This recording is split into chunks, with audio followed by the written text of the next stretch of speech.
You're listening to the winning literary show, Off the Shelf Books Talk Radio, live with host Denise Turney, author of the books Long Walk Up, Portia, Love Pour Over Me, Spiral, Love Has Many Faces, and Rosetta's Great Hope.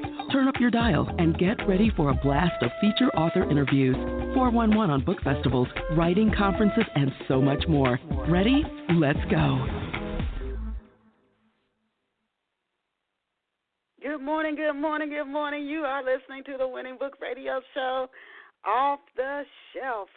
What a wonderful morning it is here. Woke up to snow, and I'm telling you, it is rare to have it snow in the South. But what a wonderful, wonderful sight. But I want to drop this with you before we introduce you to this phenomenal guest. And this is a quote from Benjamin Franklin: "Well done is better than well said." Isn't that true? Well done is better than well said. Something to chew on and think about as you go through this marvelous, marvelous day. And I want to welcome you again to our Saturday, February the 8th, Off the Shelf Books Talk Radio Show. Thank you for joining us. We have an insightful and a talented author on deck for you this morning. But before I introduce you to our awesome guest, I want to ask you, and I ask you guys this every Saturday morning: how good of a mystery sleuth are you? Are you really good? Are you really, really good? If you read a mystery book or watch a mystery television show or movie, can you figure out who did what? There's that big who did it, but there are little secrets given along the way. Are you on point? Do you figure all those out? If you enjoy doing that, I really encourage you to get a copy of Love Pour Over Me. There is a mystery tucked in this story, which is also a book about a soulmate relationship and a relationship between a father and a son, and it's complicated because the father has untreated alcoholism, and these four friends, how good of a friend if one of them is actually involved in the murder? Would a friend use another friend to help cover up for something they did? Oh, I'm telling you, if this is what you like when you read a story, stop what you're doing and go get a copy of Love Pour Over Me. You can get it at Barnes & Noble, Amazon. You can get it at Google Books. You can get it in e-book or in print book. If you want to get it at the bookstore and you don't see it, just ask the clerk to order your copy of Love Pour Over Me by Denise Turney, and they can order you a special copy because Love Pour Over Me is carried by the largest book distributors in the world. Please go get a copy. Treat yourself to a copy of Love Pour Over Me, and let me know how you enjoyed the book. And now, drum roll, let us go and meet our very special off-the-shelf guest. And our special off-the-shelf guest this morning is Linda Plunkett. And I'm going to pause and tell you, we have people who join the show midstream through this show. There is still time, before I introduce to you and tell you more about Linda when we launch the show, there's still time for you to tell your friends, your neighbors, people you know who love books. There's so much that our guests share with us on the show. There's still time for you to say, hey, to catch Off the Shelf, tune in, catch it in the chat room or dial in. Listener dial in is 347-994-3490. Again, that's 347-994-3490. So, Ms. Linda Plunkett. Linda has a doctorate in Christian psychology. She operates Hope for the Hurting. She's also the author of the book, which we're going to talk about today, Supernatural Rescue: From Broken to Beautiful. Don't you love that title? And in the book, Linda shares her story of coming out on the other side of brain surgery. She had a brain tumor the size of a tennis ball. Wow.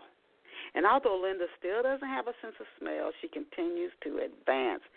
She's a ballroom dancer, you all, for which she has won an award. And she is working on her second book, which we'll be discussing this morning as well.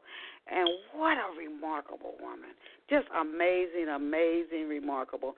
And I encourage you to visit Linda online at lindaplunkett.com. And that's LINDAS Plunkett.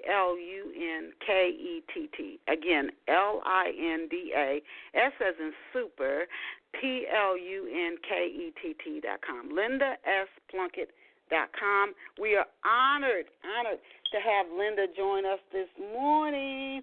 Let me go connect her to the show. Welcome to Off the Shelf, Linda.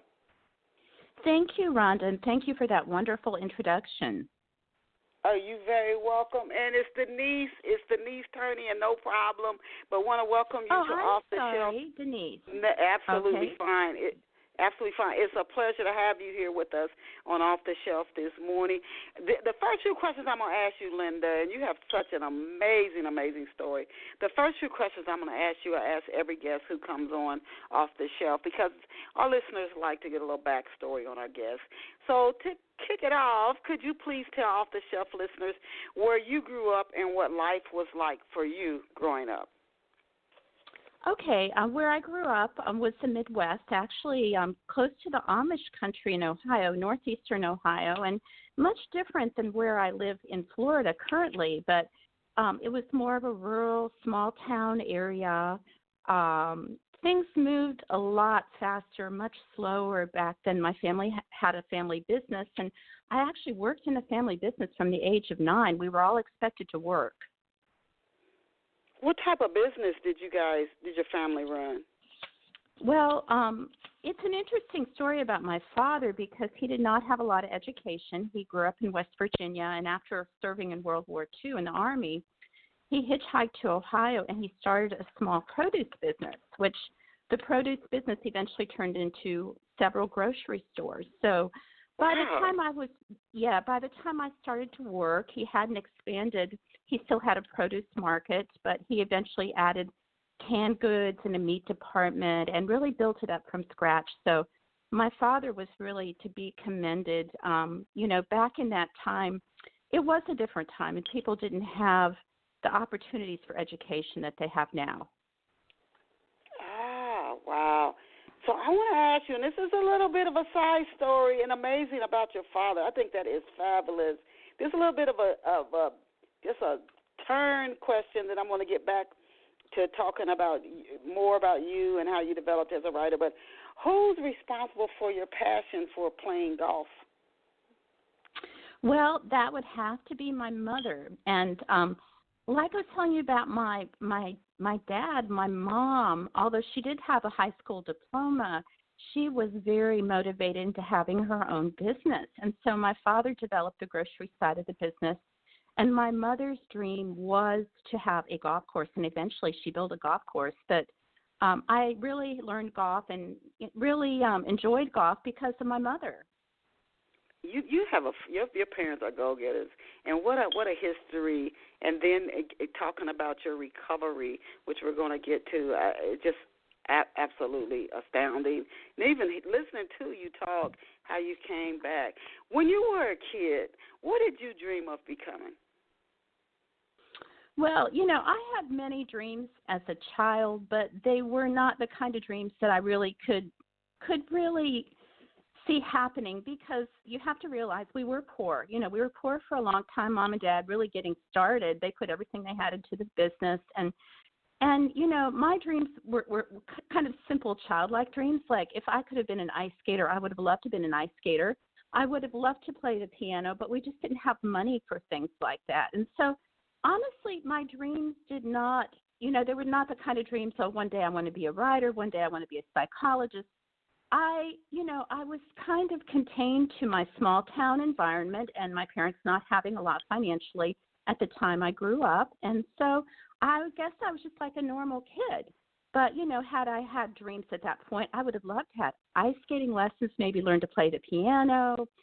Those were the type of dreams I had as a small child. Now, when we start talking, I'm going to start asking you how, when you first realized you had the tumor and just the miracle recovery you had. But this, I'm thinking, helped you during your recovery. Did you work as a psychotherapist? I know at your website it shared that you had a busy counseling practice. I can only imagine that may have been helpful, if so, during your recovery. Well, you would think that it would be. I mean, I had been a counselor for, I guess at that point, I mean, I started out doing lay counseling, then went back to school, probably 15 to 20 years. But the thing that happened after my brain tumor was, I had this gigantic tennis ball-sized tumor.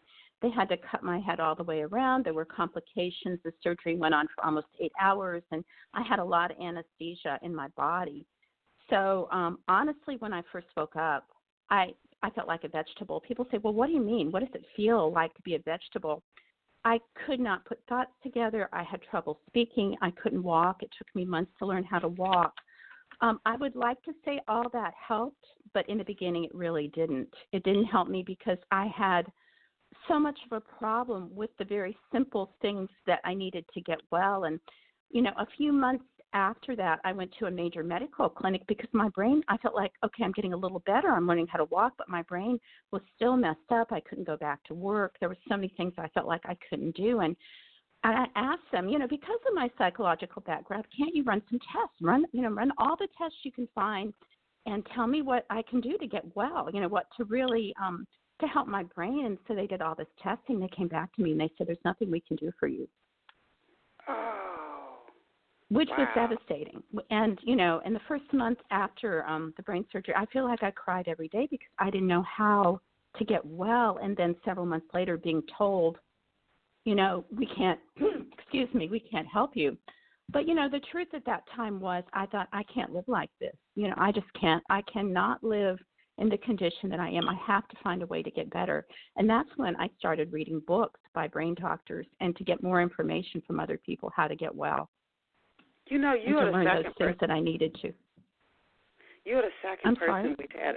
No, you're the second person we've had on the show who was in a bad situation from a medical, physical perspective. We had a lady on here. She was a talent agent, youth talent agent in Hollywood and New York. And she said she just started getting weak, and she couldn't understand it. And going from doctor to specialist to doctor, and she and her husband both thought she wasn't going to make it. So she did research on her own and found out, this was way before the gluten stuff came out, that she was intolerant, and she went on a crusade. But if she hadn't done her own research, if she hadn't done it, she said she was just getting sicker from doctor to doctor, and she just took it into her own hands and did her own research like you did. And now, you have to, yeah. You have to do that because, if I had listened to this major medical clinic, I would have said, well, I might as well just give up, But I knew that I could not stay in that spot. I had done too much to help people. I wanted to help people again. I wanted to be healthy, and it was a long process. But, I would encourage listeners not to disregard what your doctor says, but to realize there's a multiple number of opinions out there, and it's important. It's important to seek a multiple number of opinions and not give up when the first person says to you, I can't help you. Even if they're a quote-unquote expert. Now, to go these back. are experts, yes. To go back for our listeners, I wanted to ask you, had you been experiencing headaches or memory or vision issues before you sought medical help? What made you decide to go get tested? How did you discover that you even had a brain tumor? It's really funny. You should ask me that because I was running my practice, and honestly, my husband didn't notice anything. I didn't notice anything. Wasn't having, even though I had this gigantic tumor in my head, wasn't experiencing any headaches, no unusual physical changes in my health. But one day I went to lunch with my son and a close friend, and coming back from lunch, they were looking at each other, and they came home, and they said to my husband, there is something wrong. My son says, there's something wrong with Mom, and my friend said, there's something wrong. I was behaving in a strange way. I was not responding as I normally would. And it was very clear to them, although my husband said, oh, she's fine, there's nothing wrong with her. Sometimes husbands are the last ones to know, right? But, I honestly, had they not said something to my husband, who knows? Who knows what might have happened? And so your son was the one who, so did you see your son regularly I'm curious why he would notice something was different and your husband didn't notice. No, this is interesting. This particular friend and my son's, we've lived away from each other, and at that point, he didn't live a long distance, maybe an hour and a half, but I didn't see him, like every week. And my friend was actually someone who I only saw periodically because she was actually a missionary to Guatemala. And so she saw me maybe, 3 or 4 times a year. So, that, maybe that had something to do with it as well. I didn't see them every day. Wow, what a blessing. Can you share with us what your relationship with the Creator was like before you received the brain tumor diagnosis? These type of events can literally shift your perception. Well, I'll tell you, I did have a crisis with God, and this is after, being a believer in God since the age of, between 9 and 12, I really strengthened my relationship with God to a point that I felt I was close to him. But when you are going through a lot of pain and suffering, you ask questions. And the first question I said, basically I said in front of my husband is, what did I do? I feel like I'm being punished.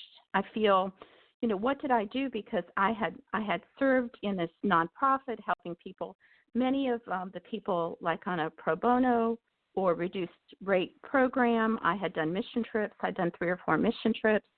I volunteered for nonprofits and other organizations, and I felt, I had tried to be obedient to do what I felt God was telling me to do, and now I had this terrible illness, and I wasn't getting well. And so, honestly, I developed almost like an anger.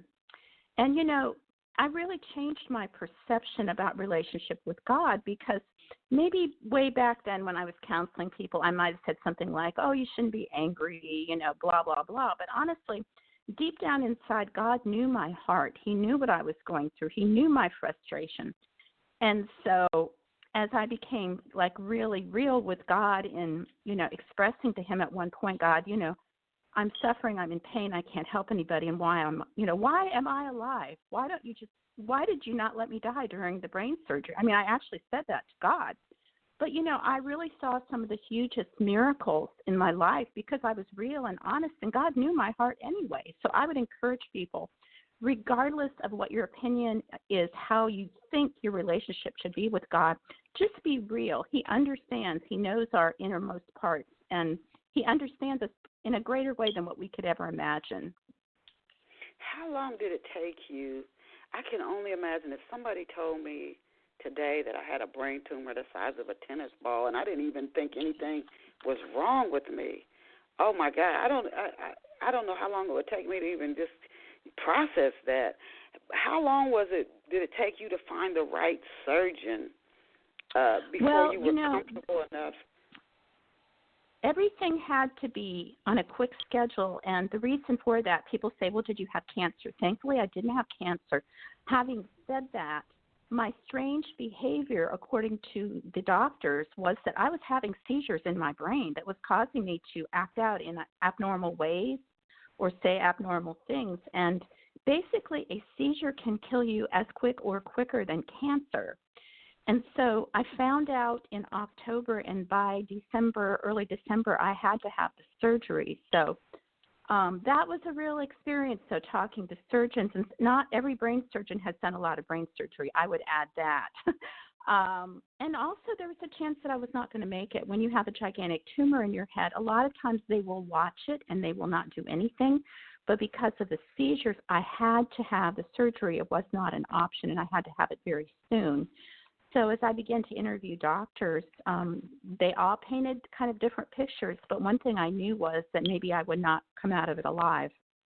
Wow, that is something to have to face.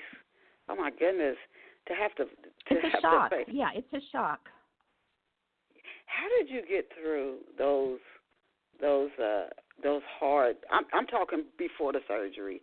How much time after you found out you had the tumor and that big, large of a tumor, and that you went into surgery, how much time was there? I know you said you had to go quickly because of the seizures, but how much time was that before you? Really, only I would say a little bit over a month because we had to interview doctors, brain surgeons, and oh my goodness, you get a variety of strange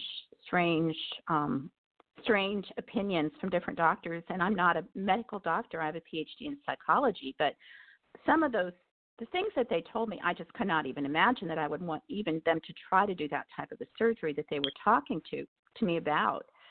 So we interviewed, I would say 3-4 different doctors, and then once you have picked your doctor, they have to reserve a time. You have to have an ER available. You have to reserve a room for surgery and everything that goes with having a brain surgery. And so basically that really could not be done until early December. So that was the earliest. They put me on steroids. I gained a lot of weight. I had a craving for salt and sugar and put on a lot of weight before and after the surgery because of the amount of steroids that they had to put me on around that time. Were you conscious? You spoke a little earlier about when you came out of the surgery. Were you conscious? How long did it take you to gain consciousness when you came out of the surgery? What was it like when you first woke up?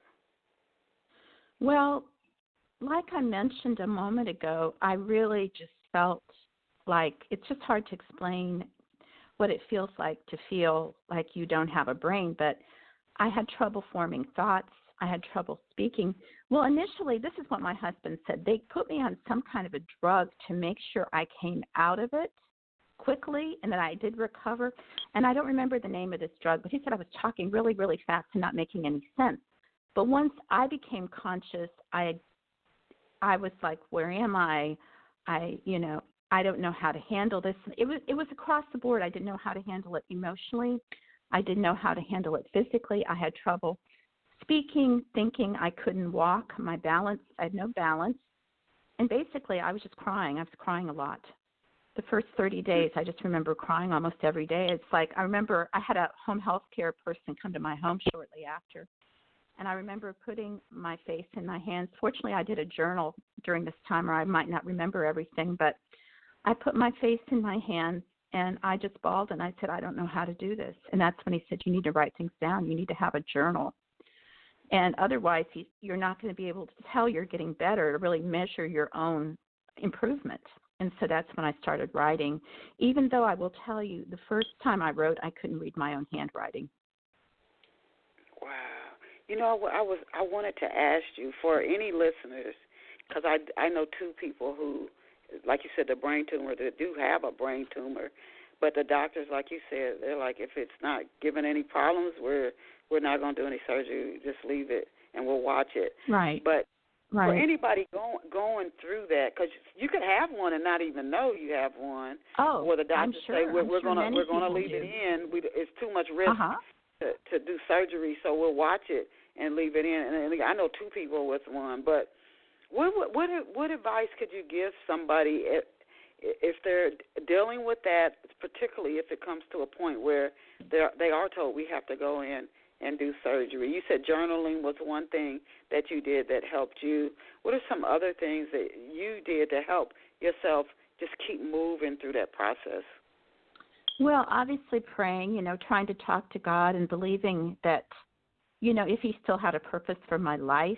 I felt like I'd helped a lot of people. If he still had purpose, that I would still be alive and that somehow I would recover. And, you just, it's just a very strange feeling. And then, of course, after the surgery, I had the near-death experience where I did feel that I was dying, and I felt like I had a supernatural rescue from God. But, it's a very, how should I put it? You're walking in unknown territory. You don't know what to expect. And honestly, the hardest thing for me through all the brain surgery and also going through the fibromyalgia that followed is I never knew anybody who went through anything like that. And I had, dilemma across the board, physically, spiritually, emotionally, and I couldn't really find a book. And that was part of the reason I wrote the book that I did, because I had no one who could really relate to what I went through. And I think maybe I went through some unusual things that other people don't go through. The reason I mentioned this is I was part of a cancer benefit this fall, and I got to be a sponsor for this big Discover Your Beauty cancer benefit in Orlando. And I was interviewed on a radio show with some of the cancer survivors, and several of them said to me, we never went through anything like you went through. But, I do believe there's a purpose in what you go through, and I think what I've been through can help somebody else, and I really believe that, even though maybe the depths of what I went through was worse than what other people have gone through. So I was going to ask you what inspired you to share your story, and this happens on the show so many times. Right before I'm getting ready to ask the next question, the guest will launch right into it. I was going to ask you what inspired you to share and write Supernatural Rescue from Broken to Beautiful. How soon after your recovery or your surgery did you actually think, you know what, I'm going to share my story. I'm going to turn this into a book. How soon after? Fortunately, like I said, I had the journal. Had I not had the journal, it would have been hard to retrace the steps because of the terrible condition of my brain. But you have to realize it was, for me, this was just really, really slow. And when I learned how to walk, it took several months to learn how to walk. And when my brain was messed up, and I had to try to find books to try to help my own brain. And then I had a huge setback about 8 months after the surgery. When I woke up, I had pain all over my body, and I couldn't sleep, and they called it fibromyalgia. The onset of the fibromyalgia, believe it or not, was much, much worse than recovering from the initial brain surgery. And so because of the fact that I went through several years of trying to find a way to deal with fibromyalgia and not having sleep and pain, and I mean the horrible things that went with that, the book did not actually come out until 2016. I wrote it, probably started really working on it 2014, 2015, but I was really in not good condition for a few years to be able to do anything like that. And even the fact that God, restored my counseling, my practice for counseling, and a lot of things were restored, the ability to dance again. It took a long time to really, and I'd never written a book. Like I tell people, just because you have a PhD in psychology doesn't mean you know how to write a book. It's not an easy thing. So it did take me quite a while, with the help of other people, to be able to put that together. Can you share with our listeners some of the events that you actually cover or go over in Supernatural Rescue from Broken to Beautiful? For example, do you start the book with your childhood and then progress up into the brain tumor and the recovery, or do you just start right away with the brain tumor? Yes, pretty much. Like the first chapter is kind of an overview, a little bit about my past, how I grew up in the Amish country, and just having like a quiet time with God, and just kind of an opening. But yeah, it goes right into chapter 2, which is called A Surreal Revelation, how I was in shock. Like, it's funny, I was a psychologist, and people say, oh, you can't be in denial. If I could have been in denial, I would have been. To believe that I had a brain tumor, like, this isn't really happening. But it was, and it was a crisis. It was the biggest crisis of my life. And it was very bizarre. I was 59, but I mean, I had great health. I had no high blood pressure, high cholesterol, any diabetes, nothing. And my father recently lived to be 100 years old, so we have good genes in our family. But, this was just such a total shock. So, yeah, it's basically, it goes into the story.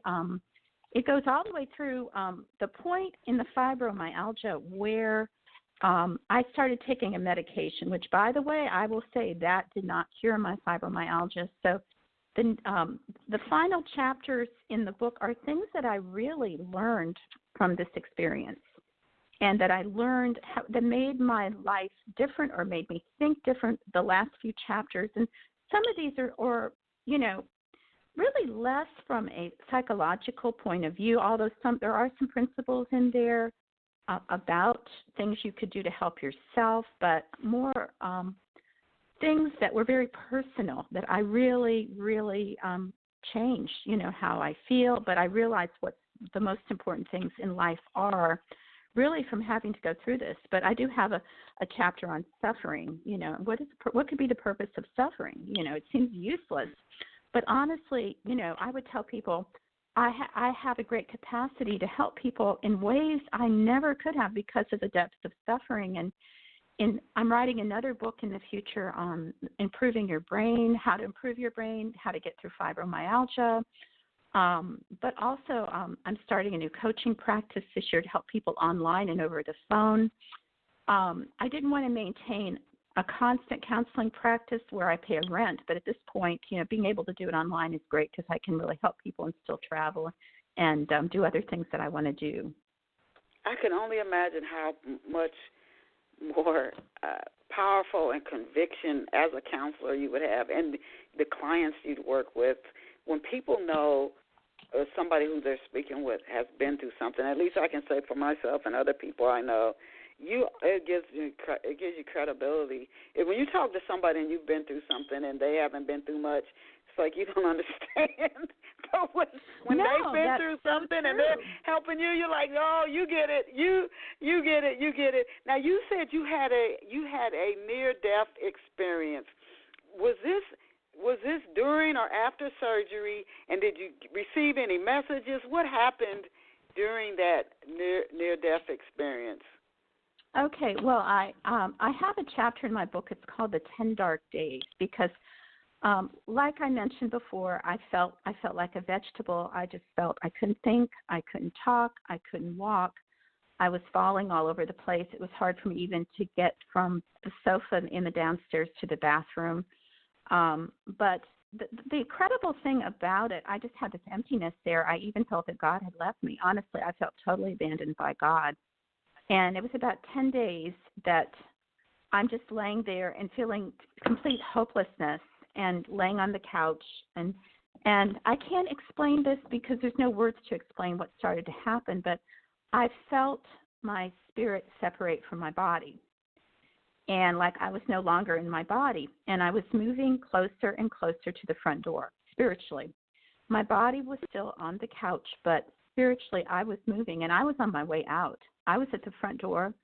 I was ready to open the door or go through the door and leave. I'm not sure how that would have all happened, but I was at the front door, and literally, this is the only way I can explain it. And I realize some people I say this to, and they'll say, oh, she had a brain surgery, it didn't happen, blah, blah, blah. But I saw a huge hand come out and pull me back into my body, and I realized God was with me again. And the reason I believe there's credibility to that story, my husband's sleeping in his normal bed upstairs. Like I said, I couldn't even go up the stairs. He said that when this happened, he saw the hand. And he's a very spiritual person.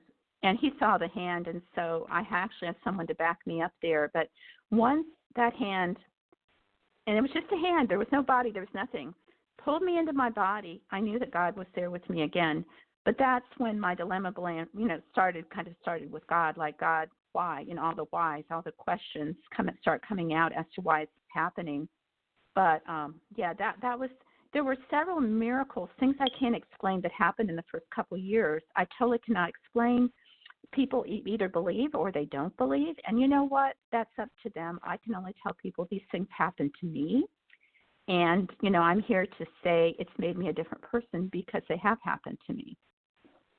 Wow, what a story. Now, I definitely want to talk about this, and you mentioned this briefly earlier in your interview. This was something when I was researching for your interview that kind of struck me. When I was in the Navy and I was in Indiana, I went through like an Amish community, and it's almost amazing that these types of communities exist in our fast-paced, rush world. There are people who don't go at the frenetic pace that a lot of us do. They live a more quiet, tranquil life in the midst of all this turmoil. Now, at the start of the book, Supernatural Rescue from Broken to Beautiful, you share what it's like for you driving through Amish country. And you said you grew up near Amish country.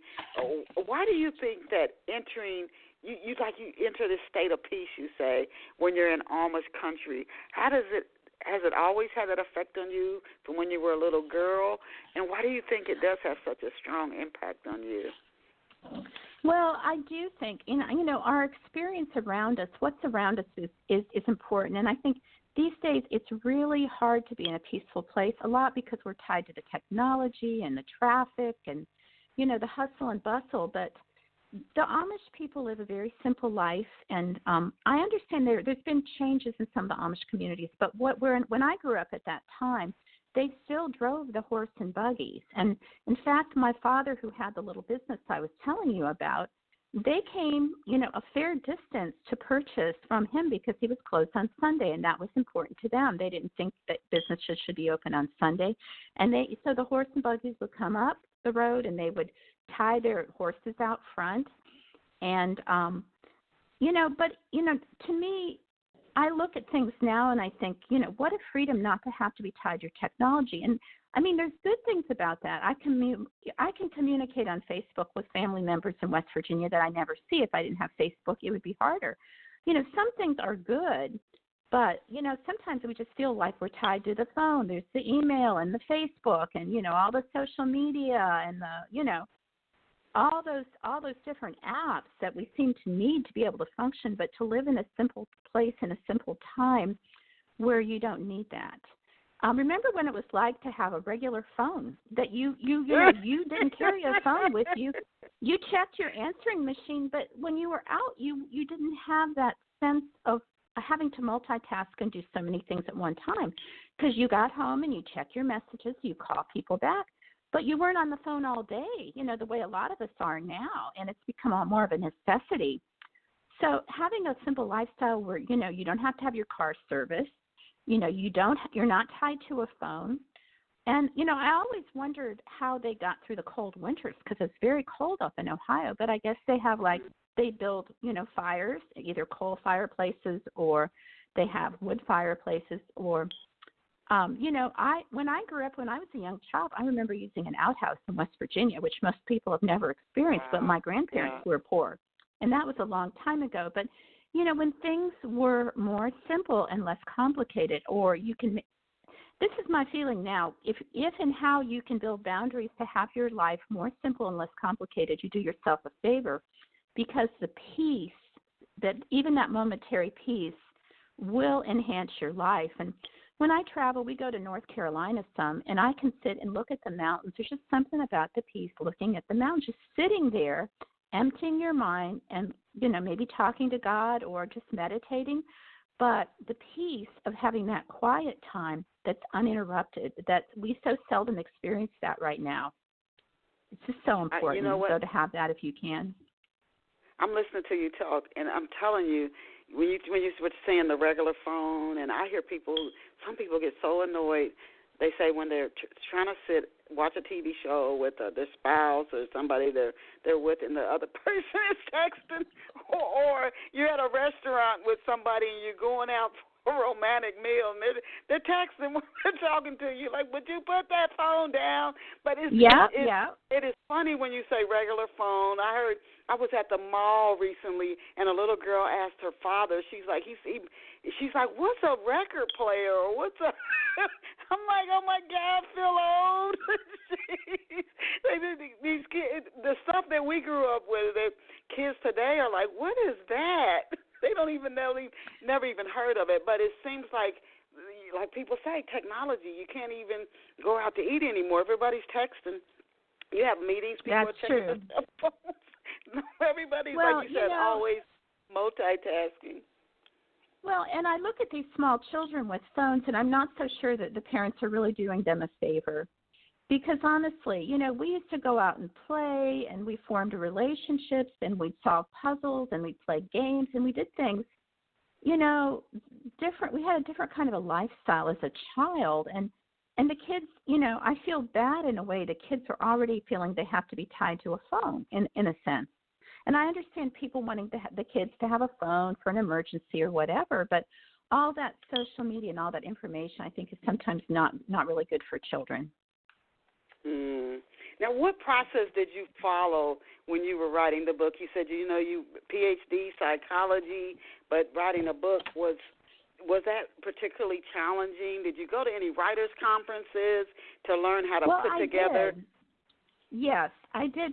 Now, you have to remember, though, when you have a PhD, you do a lot of writing. So I did have a lot of experience writing, but then doing a book, it is a different thing. So, yeah, I actually found a publisher initially, and I'm in the process of trying to relaunch my own book on self-publishing, but I did find a publisher at a writers' conference. In fact, in spite of what they say, you can't get a publisher, I did have a publisher pursue me.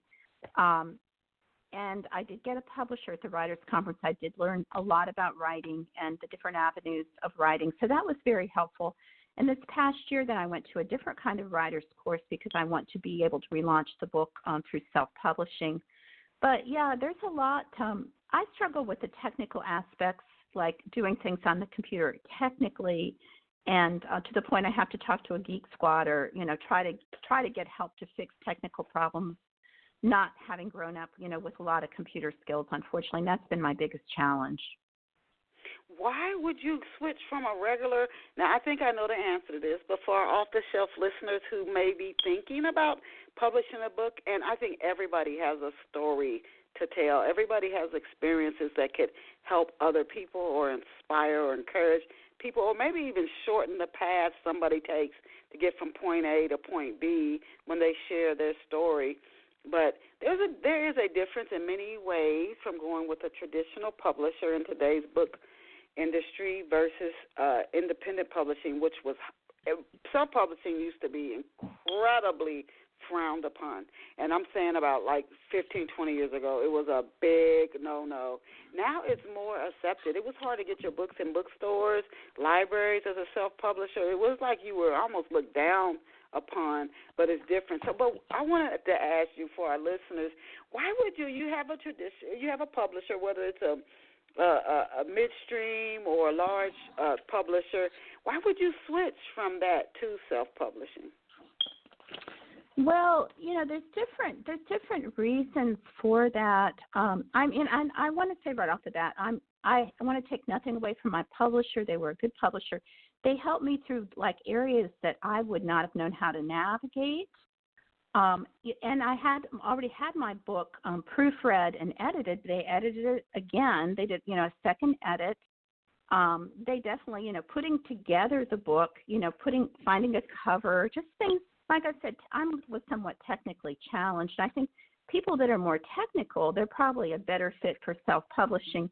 But when you self-publish, it does give you liberties with your book that basically, certain things, your publisher has control of your book, basically. And also, most people, and I don't know how to put this without it sounding negative, but most people, this is what I have heard and I believe to be true, most people never see a royalty check. I have seen a few very small royalty checks, but if you self-publish, then you have the control in your hands. I am thankful they gave me a number of copies of that book when I did the book deal, because when I travel and I do speaking fairly frequently, I can carry those books and I can offer those books, at my speaking engagements. And I'm glad, between now, the time that I haven't yet self-published, I still have a lot of copies of the book. You can still get the book on Amazon. It was available at Barnes & Noble, I'm not sure. But the book really wasn't selling, and they did not really teach me skills for, trying to get on a bestsellers list or trying to, things you could do with your book. And when I went to the Self-Publishers Conference this year, they had a lot more ideas, of things that I could have used that information way back then, but I was counting on my publisher. He just wanted to publish the book, but he didn't really help me with promoting the book. Or, I've had so many positive comments, but, never been a bestseller or anything like that. So I really kind of wanted to give the book a second chance, maybe put a new cover on it, but also it gives me a chance to edit and make changes. And so I've had people look at it, read it, and say, well, I think this might be better, that might be better. So, I'm considering that as I self-publish it in the near future. You have an incredible story.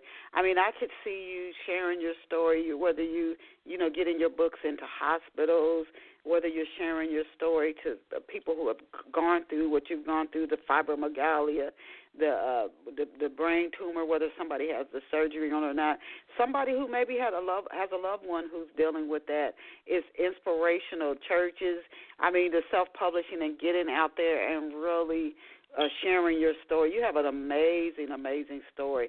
So I wanted to ask you, before we start talking about Hope for the Hurting, can you share with our listeners, what have readers been saying about supernatural rescue from broken to beautiful?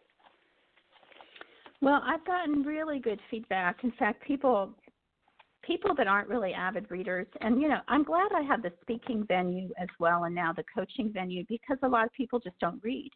But they might listen to something, they might listen to a radio interview or a podcast, or they might hear me speak.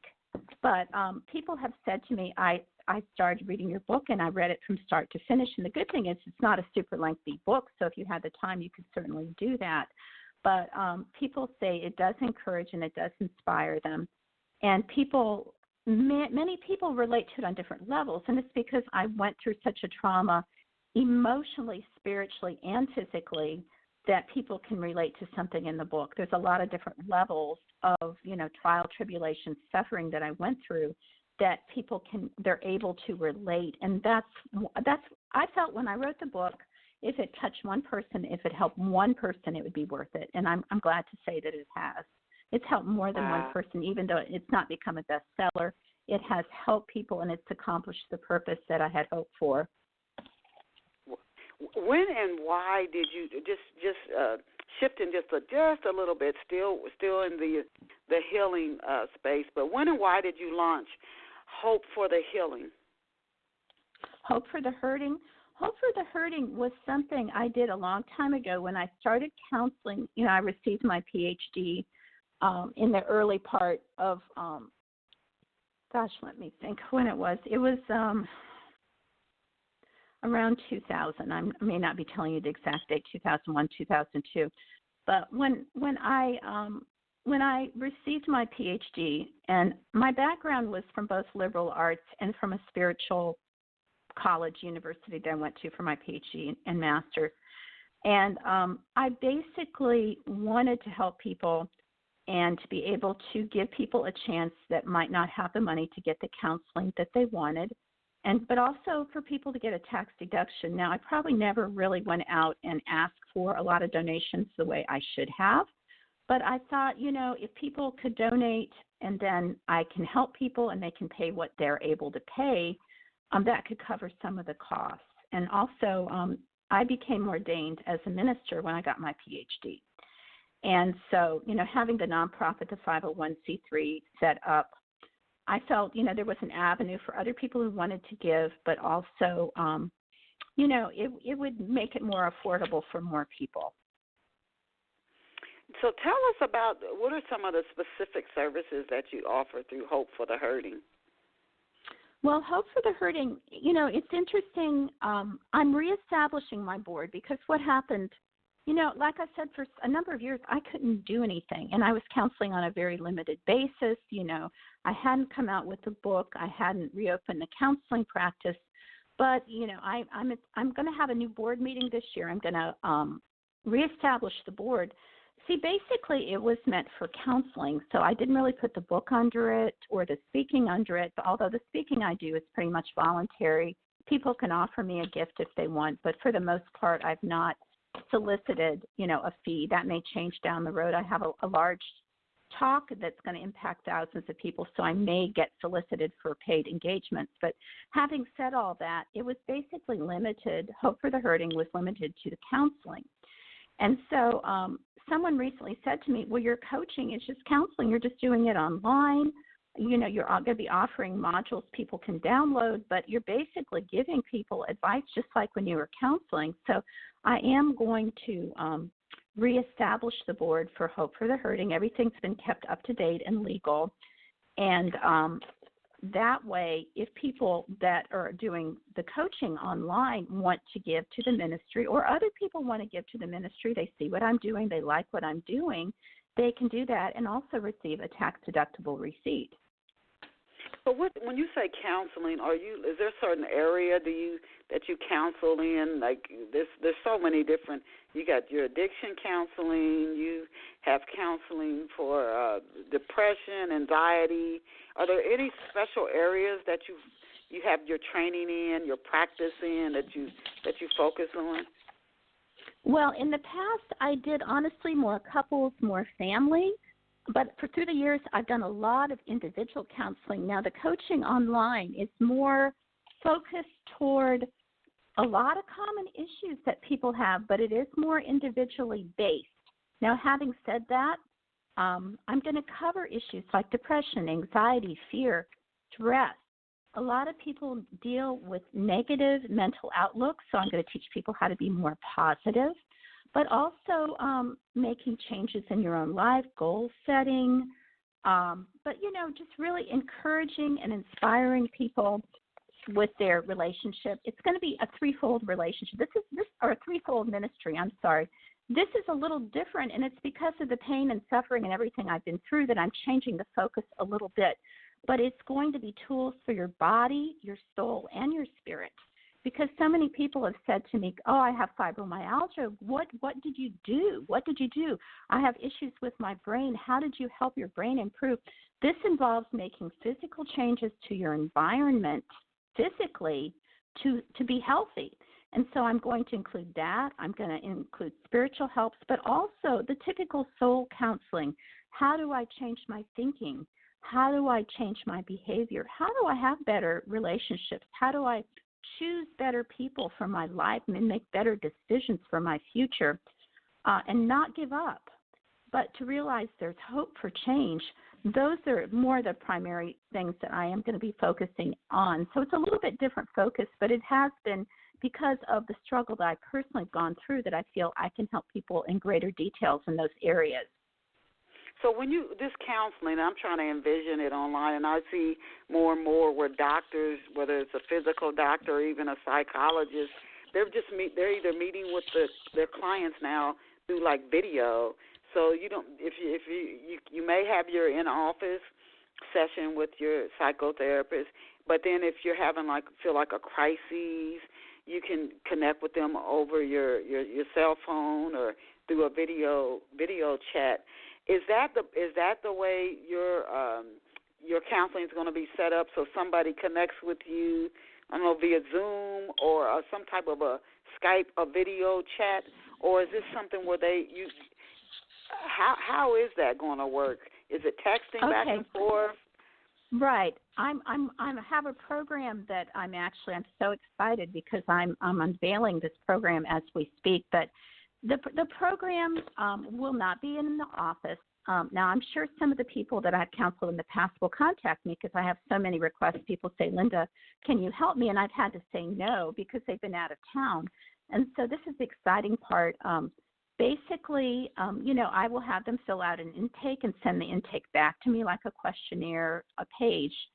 But basically, there's going to be a downloaded module, and it's going to start as an audio. Eventually, it may be a video module at some point in the near future. But the great thing about having an audio module, say for 45 minutes, is people could listen to it in their car. They could listen to it while, people are just so busy. They don't seem to have time to come to an office. But, for example, I will have it on various topics. And if you decide you want this, I will give you the topics you want it'll be a 3-month program. But I'm also going to have the flexibility if people need over-the-phone sessions regarding those types of topics, that, yes, they can get an over-the-phone with me. We could do a video, or we could do a Skype or a Zoom or something like that. And so the program will be based on the needs of the person. If they need a session with me over the phone, we could add every 2 weeks a session over the phone while they're still getting those weekly topics, maybe on how to make changes, how to make positive changes in their life, how to overcome depression, how to deal with the stress, how to be more positive, have a better spiritual walk with God, all these types of topics, but also how to care for your body in a better way so that you're healthier. And I'm not an MD, but having said that, I had to fight my way back physically. I was really at a low point, and doctors could not give me answers. I found a lot of things out on my own that I could share with people that they could have a healthier life. So it will be individualized to that person and what their needs are, and it will be over 3 months. And then if they're happy and they want to, they can also renew for another program. But the programs will be limited to a 90-day program. And one thing I always told people in counseling, it takes 30 days to make a change. You can't be impatient with yourself. So by doing a 90-day program, I'm very hopeful that people can make positive changes within that time frame.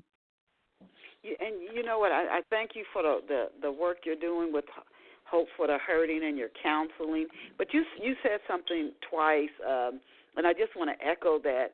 Sometimes, when we rely on experts, if they tell us there's nothing that can be done. If you have an accident, you'll never walk again. If you have to, your life is yours.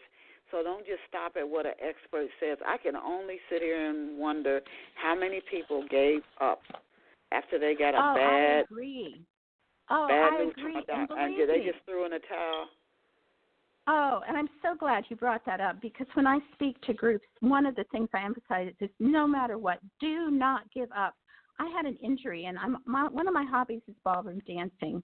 And I do that to the point, and I do competitions to the point that I can afford to do it. It can be a little expensive, but I try to, do a little bit as I can. And I had an injury, and we were moving from one home to the other, and I had a fall, and I really messed up my ankle, and it looked absolutely terrible. 2 people said to me, "Oh, you will never dance again." If I believed that, I probably wouldn't be dancing. But I'm happy to tell you 6 months ago, or 6 months after that fact, I was dancing at a competition. It wasn't my best competition, I will tell you that, but I was able to do it. I set my mind, and I put my faith in God, and I believed that I could heal. And I have used certain techniques to get better that have helped me in the past, and so I did get well.